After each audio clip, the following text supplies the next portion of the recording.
Tim from San Francisco has a question about flooring advice. Well, he's redoing this garage kind of a remodel addition kind of thing. If you take a look at this, Tom, he says, and you look, Tim writes, one room is the original garage floor, and the other is a 3/4 of an inch raised tile addition. He says there's a 3/4 inch height difference between the two rooms, and one has an asbestos floor tile, which that has him worried.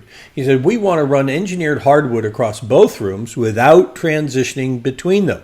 So what's the best way to lay a subfloor, Tom, to deal with this asbestos and raise to matching height in both rooms? And would that be problematic if there were no breathing gap at the transition? In other words, he wants that floor to go straight across. He's approaching it the wrong way. Oh. It's not how to raise it up. He has to remove the old floor. If you look at it, that floor was put in after the fact, that tile, and it's on a plywood base. So it'll come up pretty easy. But if you look at the staircase, the bottom tread is shorter than the other ones. That's because they built this floor up against that staircase, which is not a good idea. And I'll bet that's not a fun experience when you come down those stairs, Tom, and you hit that last step and it's not as high as the others. You know, that kind of shakes you up every time you do it. It can hurt your hip if you're not careful. Right. So it's really important that a staircase has the same amount of treads. It's just the way it is. I'm sure they know it and they're used to it, but you still got to watch out people who are unsuspecting. But as far as that goes, you take the old floor out, it's nice and flat. Don't worry about the asbestos tiles. You use a skim float, and then you put your new floor back down. That's exactly how he should approach this. Don't try to fill up the other side.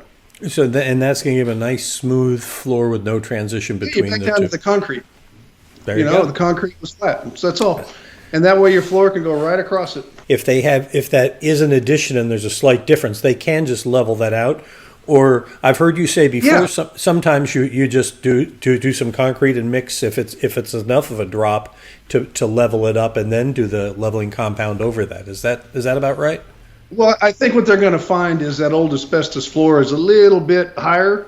Yeah. And so they'll take that joint where that is, and they'll just kind of level that out and let the floor lay flat all the way across. Okay. All right. All right. You got a question about your floor, your walls, your roof, your foundation, anything around the house? Tom will help you out. Go ahead and visit HomeShowRadio.com.